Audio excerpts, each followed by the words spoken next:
important aspect when visiting another culture. We don't want to be disrespectful but show honor to the people around us. Modesty is a core value in India. And modesty includes not showing your knees, covering your arms and your midriff. Namaste is the way people say hello and goodbye in India. It's also used for good morning, good evening, good afternoon. People would be nodding their heads from one side to the other, meaning that they are paying attention to what you're saying. India is found in the continent of Asia.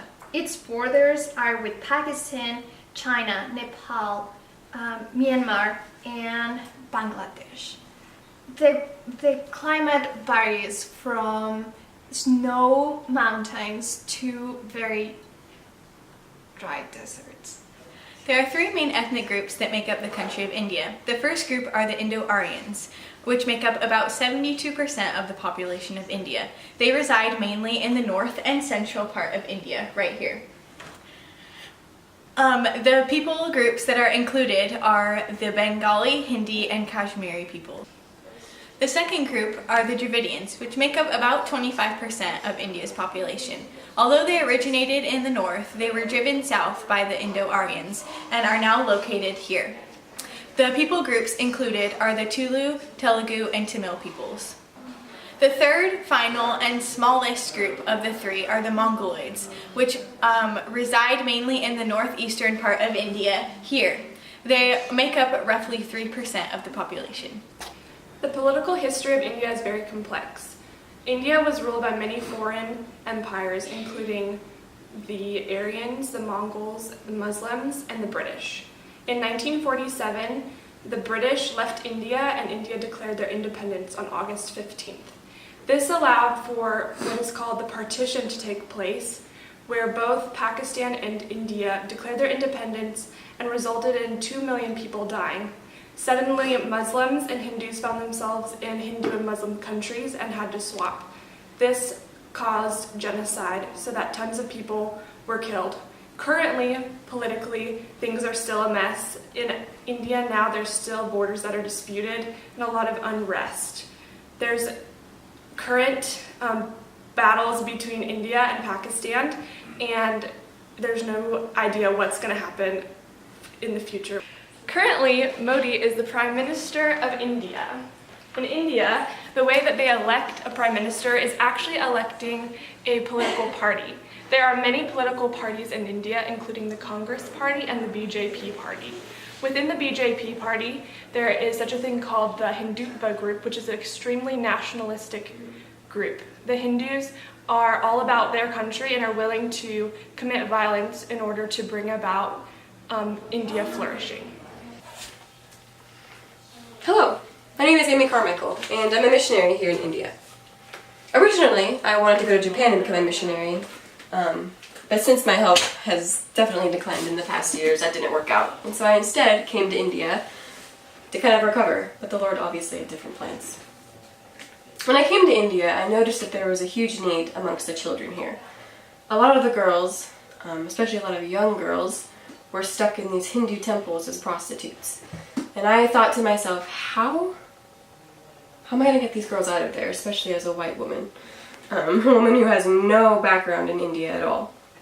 So through the years of getting acclimated with the culture, and even dyeing my skin darker with coffee beans, I eventually made it into these Hindu temples and helped to rescue these girls out of there and spread the gospel with them.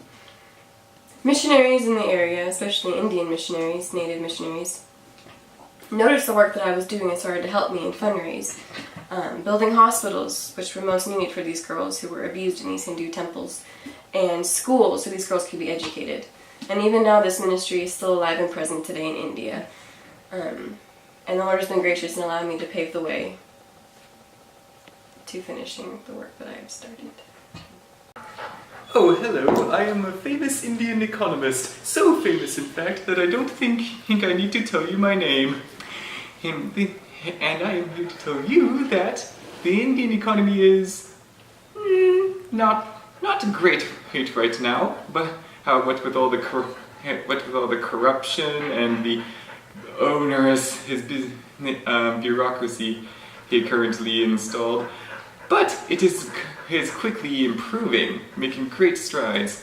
It is projected to perhaps be one of the top 3 economies in the next 10 to 15 years. So even though right now it is only 70 rupees, the Indian currency, to a dollar, perhaps one day that situation will reverse, $70 to a rupee. Now wouldn't that be amazing? Oh, hello. Now I know what you're thinking. That's that handsome and intelligent economist from earlier. Well, I bet you didn't know that I moonlighted as a guru. And I am going to bequeath to you some of the massive stores of my Indian knowledge. For instance, if you have a problem in your life and you are busy searching for a solution, just remember, it is easier to cover your feet with sandals than the whole earth with carpets. In other words, keep your solutions simple. Furthermore, it is better to have a flawed diamond than a perfect rock. Meaning, if you have something of intrinsic value, albeit with a few flaws, it is better than having something perfect with no intrinsic value. But I do not wish to overwhelm you, so only one more proverb for today. Can a monkey taste ginger? The meaning of that one is so obvious, I will not insult you by explaining it. It's so, goodbye.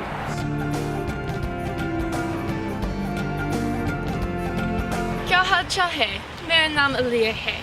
मुझे आपसे मिलकर खुशी हुई. I just said, what's up? My name is Leah. Pleased to meet you in Hindi, which is one of the 22 officially recognized languages in India. Even though there's only 22 officially recognized languages, there's over 461 dialects all over the country. Hindi is part of the Indo-Aryan group within the Indo-Iranian branch of the Indo-European language family group. I know, it's a lot, right? Hindi takes in a lot of different cultures into its language. Since of all the Muslim immigrants over the years, the Hindi language has adopted a lot of Arabic forms and functions. Also due to the British imperial reign for many years, there's also a lot of English forms and words within the Hindi language. It's a cool language, right? Hinduism is one of the main religions in India. And I think it's really important to define what a Hindu is. Not all Indians will consider themselves Hindu. One of the major concepts that all Hindus usually agree upon is the Brahman. The Brahman is absolute reality.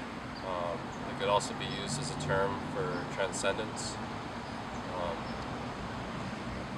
It is beyond human comprehension, but it could be,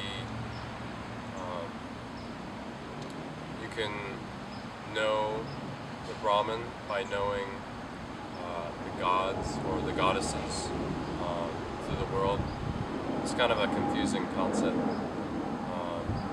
Hinduism doesn't have a founder, so the community is very, there's no authority, so there's no centrality in the religion. Deities in India often take the form of images, whether it be in government buildings or hospital facilities. You'll see images throughout all of India. Within the area of deities, there is a debate among Hindus between Shiva, Vishnu, and the goddess. Shiva being the preserver of light, Vishnu being the destroyer, and obviously the goddess. One of the major concepts in Hinduism is karma. Karma is fortune based on one's deeds. The word karma does actually mean word or deed. Hindus don't intend to go into a cycle of bad karma, which bad karma is falling into the cycle of rebirth, also known as samsara. Hindus want to achieve 4 goals in life. That would be moksha, dharma, arma, and moksha. Most important being moksha, which is fulfilling your purpose in life. Cultural customs in India manifest themselves in different ways.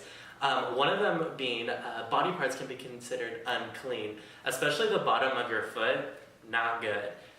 Hey, I'm offended!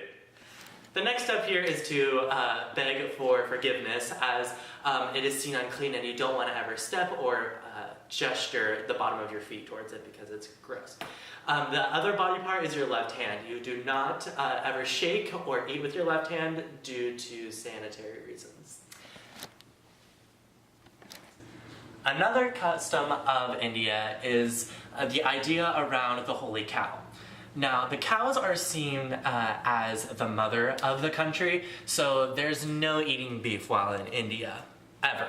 Like, no hamburgers, ever. And lastly, a huge part of Indian culture are festivals and dancing. They love to express their love for their gods through dancing and through celebration.